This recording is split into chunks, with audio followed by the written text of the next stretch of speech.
E nesse sábado, dia 4 de novembro, nós tivemos o UFC Fight Night, também mais conhecido como UFC São Paulo. Falando já sobre o card principal, nós deveríamos ter o Rodolfo Vieira, representante forte do Jiu-Jitsu, contra o Armen Petrosyan. Só que a gente teve um problema de última hora, onde o Armen passou mal e não pôde entrar na luta, ou seja, nos próprios bastidores ali.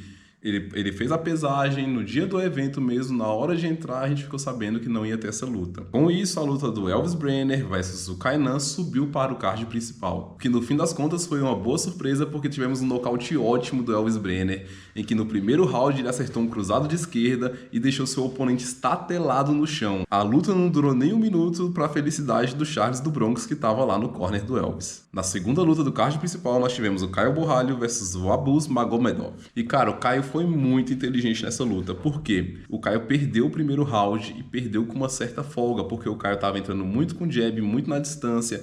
Ele acertava bons jabs, acertava bons high kicks, só que o Magomedov não estava deixando o Caio encurtar de jeito nenhum. Toda vez que o Caio entrava, o Magomedov recebia ele com um cruzado, normalmente um cruzado de esquerda, que frustrava o Caio. E o primeiro round todo, os golpes mais significativos foram do Magomedov e o Caio perdeu esse round 10-9. Diferente da maioria dos atletas que se abalam com isso, o Caio voltou bem para o segundo round, não fez um segundo round extraordinário, continuou trabalhando mais seu jab, mais seu high kick.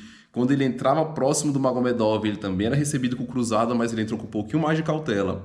Ele acertou mais os seus jabs, acertou mais seus golpes à distância e acabou que o Caio conseguiu sair vitorioso nesse segundo round. Um 10-9 com não muita folga, mas pelo menos ele conseguiu se recuperar, voltar para a luta. Foi bem estratégico porque ele veio abalado do primeiro round, não se deixou abalar muito, ganhou de novo a confiança dele e da torcida. Já no terceiro round, o Caio voltou com toda a sua confiança, conseguiu vencer o round com uma certa folga. Por um momento botou o Magomedov no chão, pegou as costas dele. Teve até um momento interessante que a gente viu o Caio ali com os dois ganchos, com o cinto de segurança seguro nas costas do Magomedov, indo no ouvido do Magomedov, proferindo algumas palavras ali que a gente vai procurar depois saber o que ele estava falando. Mas nisso já mostrou que o Caio estava bem confiante, mostrando que estava com a torcida do lado dele, estava no Brasil, estava com a vitória nas mãos dele. Então o Caio mostrou muita confiança, cara. Foi muito bom, por quê? Porque apesar de perder o primeiro round, ele conseguiu no segundo round não ganhar com folga, mas conseguir voltar para a luta e ganhar toda a sua confiança para definir no terceiro round a sua vitória. Com isso, a luta terminou e o Caio ganhou na decisão dos árbitros. Tivemos então a luta do Rodrigo Nascimento contra o Donteil. Cara, luta complicada de dois caras muito pesados. O Rodrigo sobrou nessa luta, só deu ele foi pra frente, ele acertava combinações de golpes. Percebi que a partir do terceiro minuto da luta o Donteil já estava morto de cansado. O Rodrigo Nascimento continuou com as suas sequências, mas a partir do momento que o Rodrigo percebeu que ele estava com a vantagem na luta, que o Donteil já não conseguia colocar ele em nenhum perigo, o próprio Rodrigo pisou no freio, continuou vencendo a luta round a round, soltando suas combinações, não ficando muito próximo do Donteil para não tomar um golpe de encontro.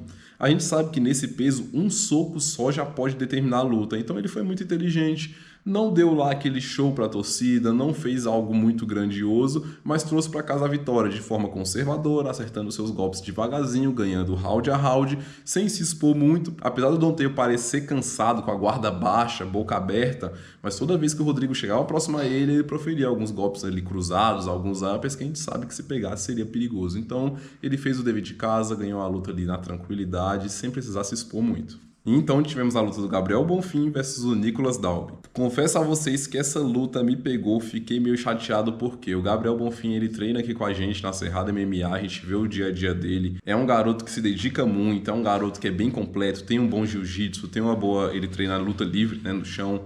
Tem um bom jogo de chão, tem uma boa trocação, chega lá espirituoso, sempre sorrindo, sempre dando o seu melhor. Nesse evento a gente teve um probleminha também porque ia lutar os dois irmãos, o Ismael Bonfim e o Gabriel Bonfim. O Ismael não pôde lutar porque na pesagem um dia antes ele bateu mais de 1 quilo acima do peso e naquela negociação que tem entre os atletas eles não conseguiram entrar em uma negociação e o Ismael ficou fora do card.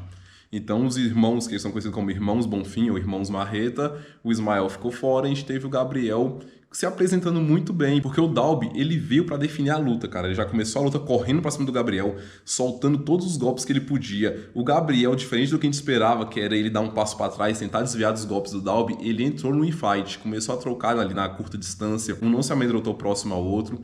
O Gabriel começou a luta com uma certa vantagem, acertando mais golpes, até conseguiu botar o Dalby no chão, mostrou um bom jogo de chão. O Gabriel montava exatamente como manda a cartilha, joelho na barriga e montava. Cara, botou muita pressão, parecia que aquela luta ali que o Dalby já tinha cansado, não ia conseguir mais lutar.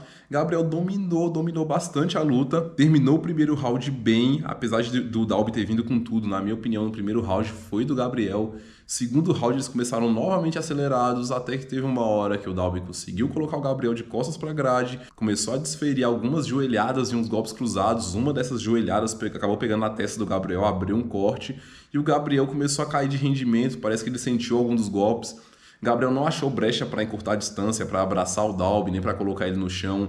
Na verdade, ao invés de fazer isso, ele começou a soltar alguns uppers na direção do Dalby para ver se acertava. O Dalby foi muito esperto, continuou se distanciando, soltando golpes cruzados e joelhada. Nisso foi minando o Gabriel, até que o Gabriel já caiu ali recolhido de lado. E, cara, nocaute técnico, infelizmente, não deu para o Gabriel dessa vez. A gente estava em live lá no canal da Rafa, a gente estava comentando as lutas, até se vocês quiserem a gente vai fazer mais lives no canal da Rafa ou aqui no canal do Dudu. A gente vai começar a falar um pouquinho de MMA agora, se vocês gostarem, continuem lá, continuem aqui comigo.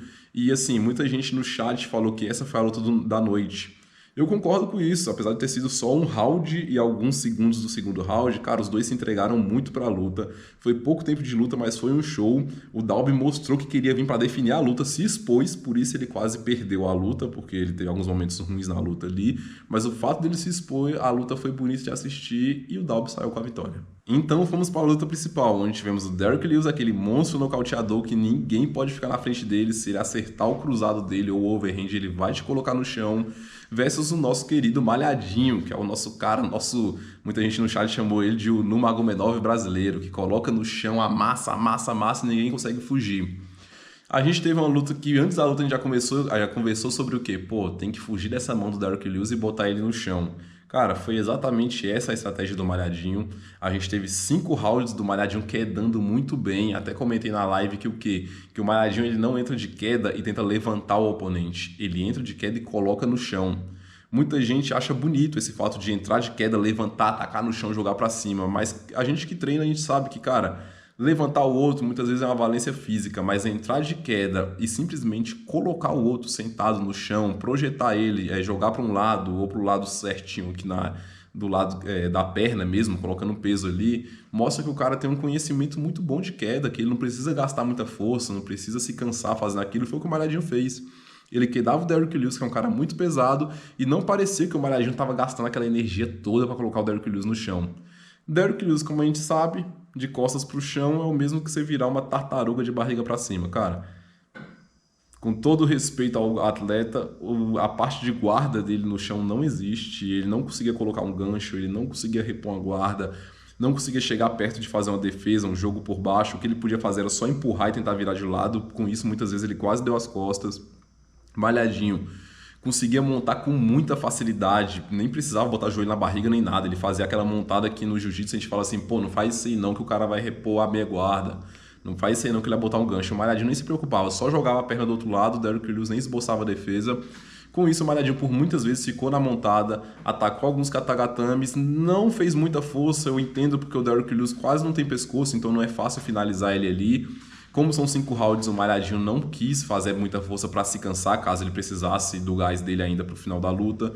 Colocou alguns katagatames, o Derrick Lewis muito forte, quebrava esses katagatames esticando o braço, mas não chegava nem perto de conseguir ficar por cima da luta. As poucas vezes que o Derrick Lewis conseguiu cair meio que por cima, o Malhadinho fez aquele joguinho de meia guarda, gangorrinha.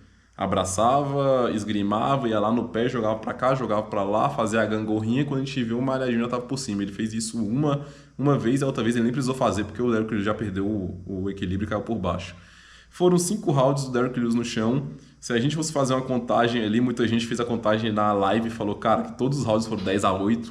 Os juízes não deram todos os rounds 10-8, mas alguns rounds eles deram. Alguns juízes deu 50-45, outros 50-44 e aí por diante. Então, assim, o Malhadinho ganhou todos os rounds, sendo que muitos rounds ali você poderia dar 10-9 ou até mesmo 10-8. Então, a gente teve uma apresentação incrível do Malhadinho, cara, que ele se mostrou muito, muito bom de queda, com domínio muito bom do chão, se mostrou inteligente, porque ele podia muito bem ter ido ali pro pescoço, se cansado, se frustrado, não conseguido nada. Não, ele ia pro pescoço, via que não ia pegar, ia pras costas, deixou o Derrick Lewis o tempo todo ali acuado. Quando o Derrick Lewis levantava, ele não mostrava dificuldade nenhuma em botar o Derrick Lewis de volta no chão. No final da luta, ele venceu, lógico. E no final da luta, ele ainda chamou o Ciryl Gane para uma luta que eu já acho meio complicado. Acredito ainda que o Malhadinho pode sair na vitória, pode sair com a vitória contra o Ciryl Gane, mas já é uma luta bem mais difícil por causa das valências físicas do Ciryl Gane. Eu já acho que não é um cara tão fácil assim de dominar como ele dominou o Derrick Lewis. Mas o Malhadinho tá certo, ele tem que pedir realmente a próxima luta. Ganhou o público, ganhou a mídia e agora todo mundo quer ver o Malhadinho de novo na próxima apresentação dele. Então é um cara, o cara do momento agora é o Malhadinho. Agora me diz aí, você assistiu ao UFC São Paulo? Qual foi suas opiniões sobre as lutas? O que você acha de Malhadinho versus Ciryl Gane? Deixa aqui embaixo a sua opinião.